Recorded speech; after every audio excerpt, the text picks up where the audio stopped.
And we're back with KMMA, Amandio. I'm Khalil Deal. It's time for Friday's fabulous final face-off show where we take one last look at these animals before they get into the cage and give you our final thoughts. So opening up the main card on the last event of the year in the tiny cage, we got King Green against Lance Gibson. Real deal, my man. Who you got? All right, man. So yeah, this is a newly added fight, guys.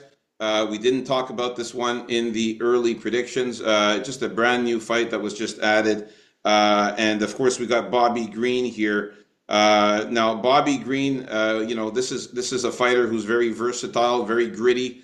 He's got a hood style, a blending of like strong wrestling and Brazilian jiu-jitsu with submissions. He's an opportunistic striker. He has, durable pressure. He likes to outwork his opponents. He's a brawler, a tenacious brawler with good fundamentals.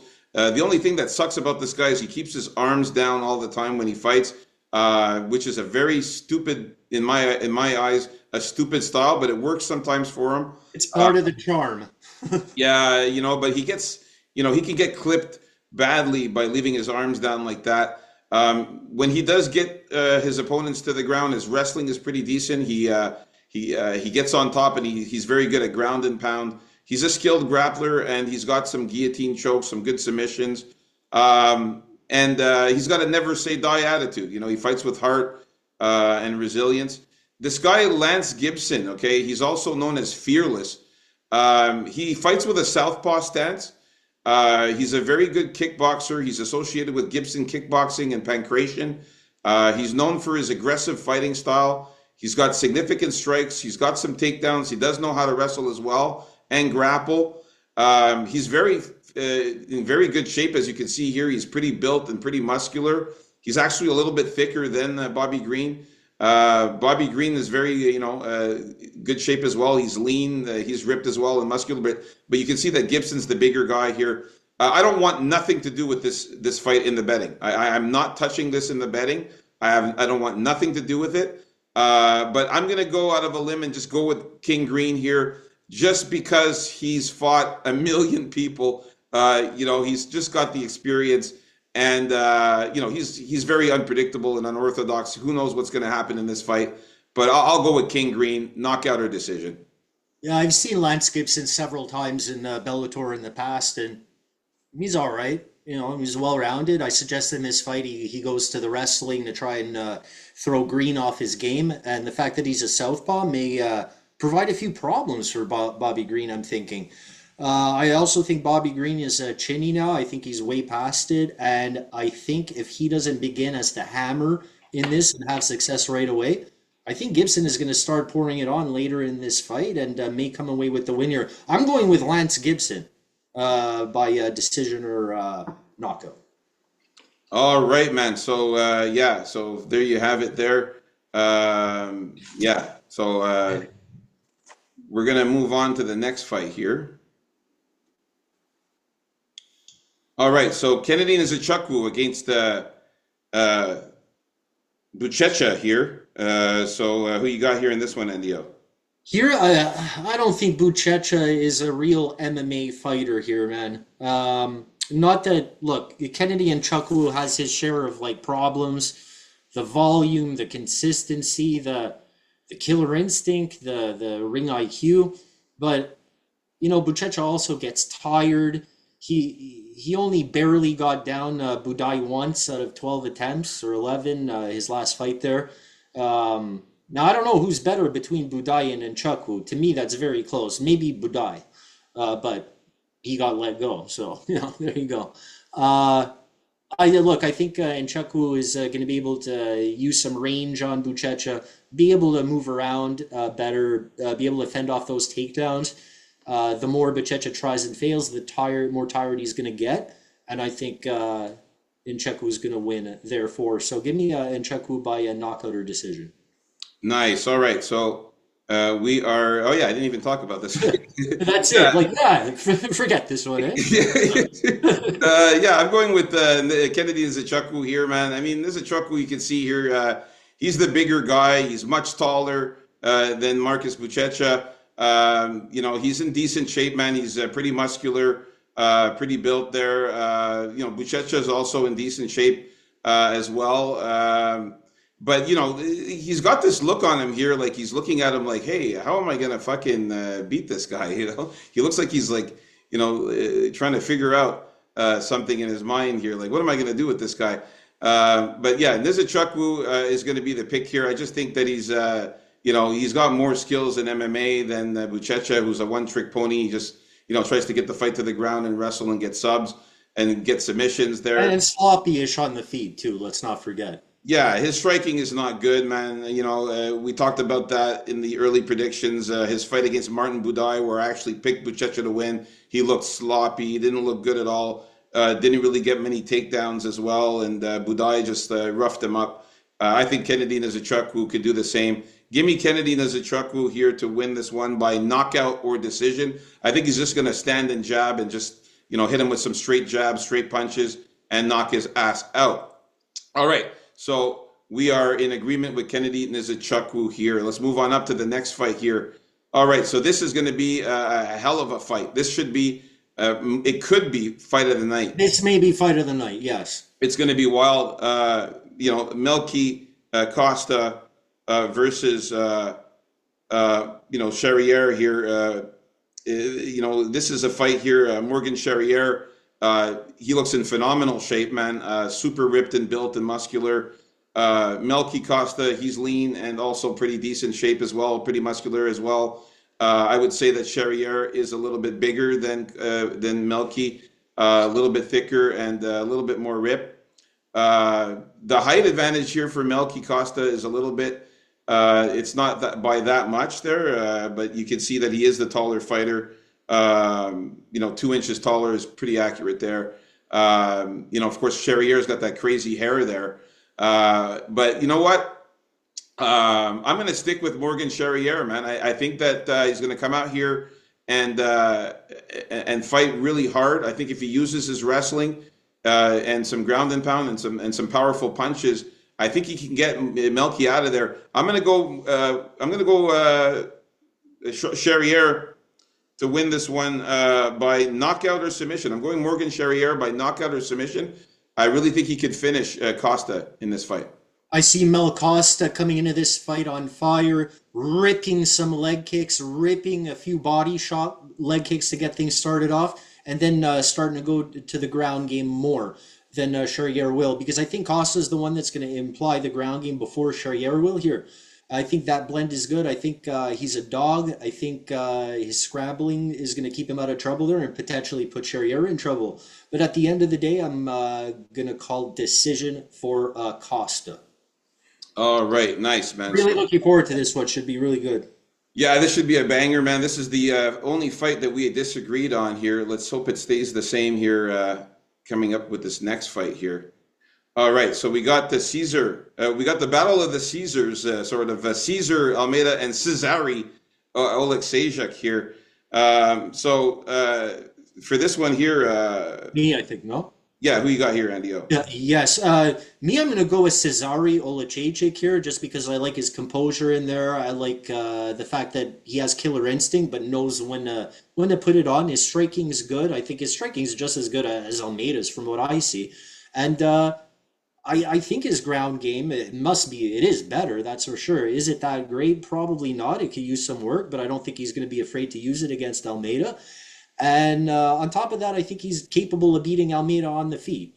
For a guy who like that's his trick. He's got to stay on the feet. He has trouble when the ground game gets involved, when the takedowns happen. If that's his world there, what's he doing? Getting knocked down like three times in his past 2 fights. This is where he's supposed to be dominant. So I don't know, man. It's not a really good look for me. I'm calling. I almost said Mikal. I'm calling Cezary here by knockout or decision. Yeah, so this is Michal Oleksiejczuk's brother. The pride of the fighting nerds. Cezary Oleksiejczuk. He's a tall dude, man. He's you can see he's in great shape, man. Looks pretty lean and muscular and pretty decent. Cesar Almeida also in decent shape there as well. Is pretty ripped. You can see that Cezary is the bigger guy, though. You can see he's much thicker and bigger than Cesar Almeida. And he's got that height advantage as well, which is good. Yeah, man, I got to go with Caesar Alexejczyk here. I think he's going to mix in the grappling, mix in the striking. And the Cesar Almeida, he just doesn't really have much of a ground game at all. He likes to keep the fight standing. Whereas Cesario Alexejczyk does have submissions. He's got a couple of submission wins, so he does know how to grapple on the ground. He's got a Bravo choke submission and an anaconda, so he does have some submission skills. Oleksiejczuk here. Give me Cesario Oleksiejczuk to win this one by finish, by knockout or submission. I think this is going to be a pretty banger of a fight too as well. I think these guys are going to go at it.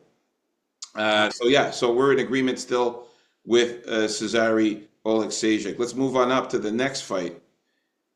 All right, so we are at the co-main event of the evening. If you haven't already, guys, hit the like button and subscribe.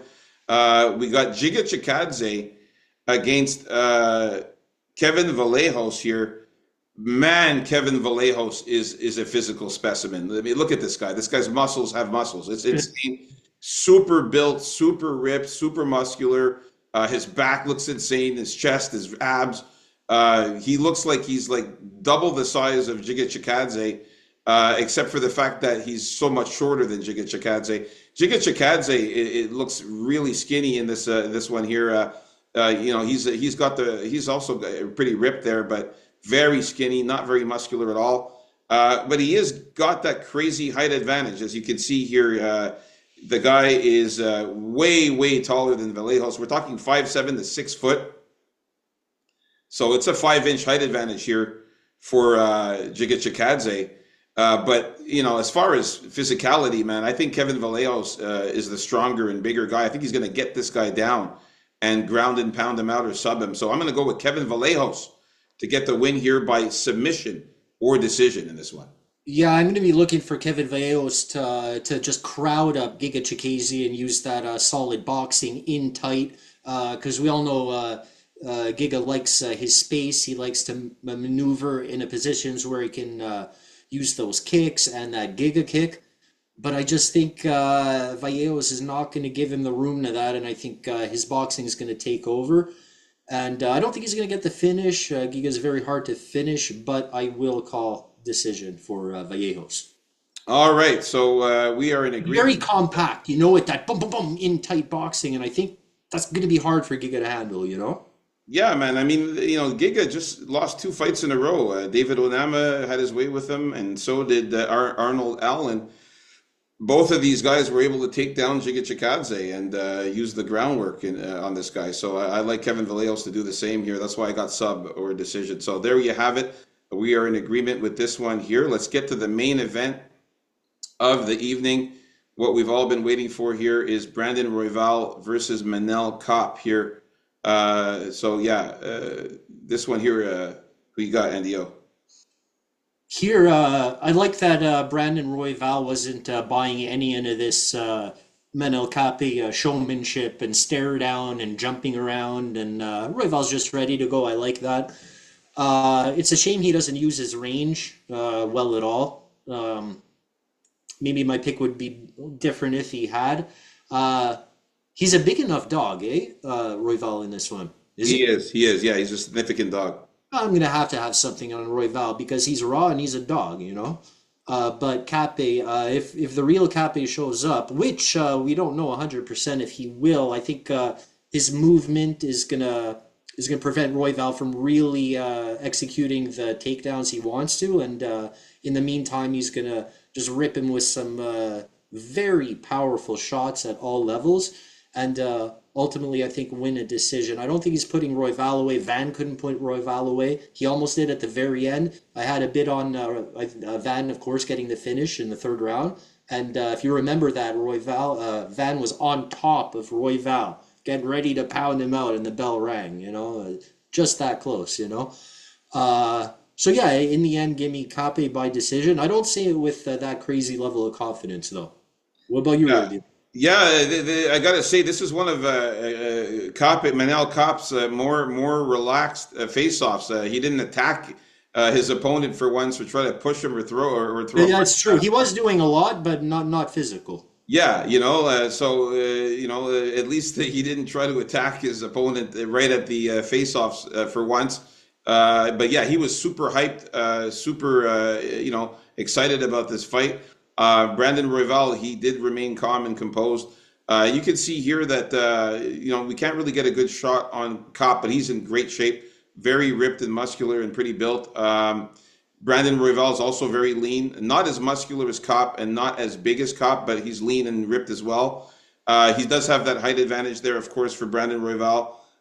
He is a good submission specialist too, Brandon Royval, man. The guy, out of his 17 wins, does have a significant amount of subs. He has 9 subs out of his wins there. So, Manel's got to be careful on the ground, not to fool around too much, man. Just keep this fight standing as much as he can, throw those crazy leg kicks that he likes to throw, hit him with some good hard punches, and try to outstrike Brandon Royval, and maybe even get a takedown of his own and stay on top of him. But he has to be careful not to get into a submission by Brandon Royval there. Rival's also going to have more volume than him in this fight. Don't forget. Yeah, he has to be careful not to get caught in one of Royval's subs there. But yeah, the volume wise too, he needs to throw a lot of strikes here at Manel Kopp and use that power to maybe knock out Royval. So I'm going to go with Manel Kopp to get the win here. I still think he can get the job done. I got him winning here by knockout or submission. I think he's going to finish Brandon Royval. This is going to be a banger of a fight. I don't think it goes the distance. All right, so there you have it, folks. Our final thoughts, predictions, and face-offs for the main card. If you guys, man, I want to just wish you guys all the best for the new year. Happy New Year. This is the last event of the year. Merry Christmas and happy holidays for everybody. Yeah, all of you guys, happy holidays, man. Enjoy the festivities and be back with us next year for hopefully some big shit at KMMA. Yeah, we're looking to improve the channel. Like and subscribe, man. And you guys enjoy the event. Peace out. KA MMA, let's get it.